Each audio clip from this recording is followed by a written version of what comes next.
Have you ever found yourself trapped in a situation that drains your energy and diminishes your self-worth? Breaking free from toxic relationships and environments is not giving up. It's liberation. As the Buddha once wisely shared, peace comes from within. Do not seek it without. These words hold the key to unlocking your greatest power, the ability to walk away. In today's video, we'll explore the profound teachings of Buddhism that empower us to reclaim control over our lives. We'll delve into the invaluable wisdom that guides us towards recognizing when it's time to let go and move on. But don't worry, these life lessons are not just for Buddhists. They are for anyone who seeks to attain inner strength and reclaim their personal power. Let's embark on a journey to discover how ancient wisdom can transform your life. 1. How to recognize the toxicity. Most people see, but very few ever take the time to observe. Authentic observation is a cornerstone of Buddhist philosophy, most notably seen in Trataka meditation. This is where a monk would sit hours on end, his eyes transfixed on a candle flame. They believe that this practice can alleviate suffering, and not just from spiritual pain. Just think about it. How many times have you overlooked the slight mistreatment at the hands of your significant other? How many times have you endured disrespect? How many times will you give up what you want for their needs without them having to do the same? When it comes to what you want to sacrifice in a relationship, it's a personal choice. You certainly don't have to let go of everything you hold dear. Being accepting of your partner does not at all have to mean you have no agency in the world. It's necessary to recognize and admit that you have feelings, thoughts, and actions that are being either violated or ignored. In the valiant attempt to make the relationship work, they overlook their own suffering for the common good. But this only leads to more exploitation, abuse, and subversion. The only way out is through mindfully being present in the relationship. Look out for signs of neediness, emotional blackmail, or threats. Buddhism posits that we should be aware of experiences as they arise and witness them with the intensity of the present. When practiced correctly, it becomes hard to miss the red flags. When every argument is your fault and you have to be the one to apologize every time. When they take responsibility for their own actions. When they try to push you to do things against your will. When you can see clearly that things in the relationship are taking a turn for the worse, it can actually become easier to walk away because you aren't playing the games of being worried about not being liked, or being afraid to hurt others, or hoping they will change, etc. Mindfulness spares you from inflicting your own opinions on the situation. You see things for what they are, not what they could have been, not how it could be different the next time around. Not how you can change them. It is what it is. If the signs are there that two people aren't compatible, then it makes it all the more easy for you to walk away.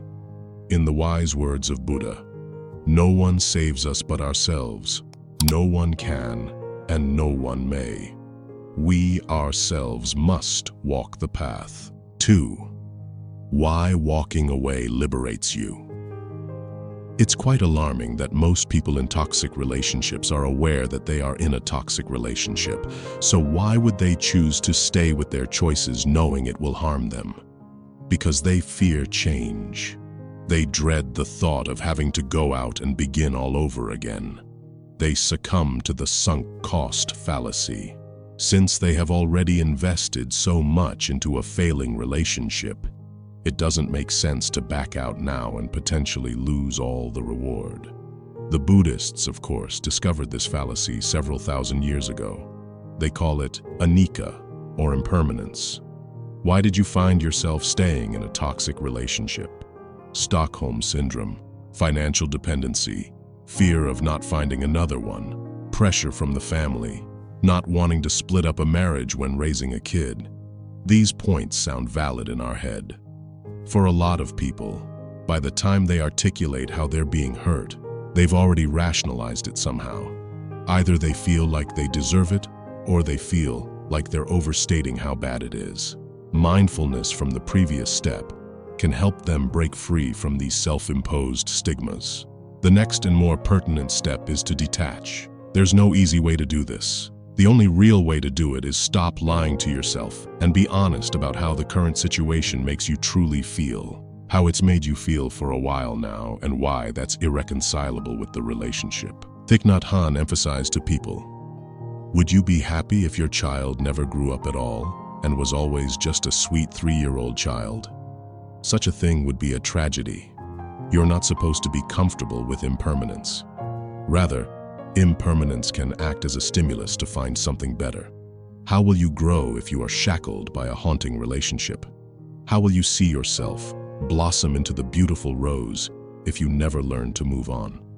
Recognition of impermanence allows us to say to ourselves, let go of it, because no matter how good or bad this circumstance is, it will change. It will start to fade away and decay, and it will eventually die or be destroyed.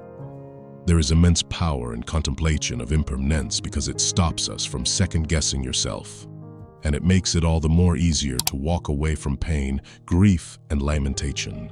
3. The journey of rediscovery.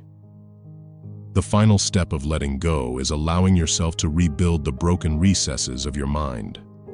The Buddhists believe that there is no way to become more attuned than by being wholly present with yourself. As Alan Watts described it as, fluid, independent, unbiased, in every state without concern. To move through life in this way is the goal. It's the only way to ensure that we don't get trapped in a circle of suffering. Whether it's through working a job we despise, not fitting in with a friend group, or even getting trapped in another toxic relationship.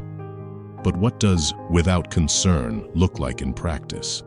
Constantly living by predicating our self-worth on external things makes us prone to misery and unexpected bouts of sadness. This is the case when we are trying too hard to seek validation in another person, because then it becomes the person, and not you, who is the source of the discomfort.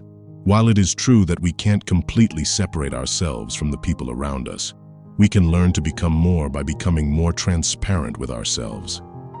This can lead to a truer and more visceral form of love. There is a beautiful Buddhist quote that says, "You cannot truly love another until you have learned to love yourself. Love yourself first, and everything else will fall into place."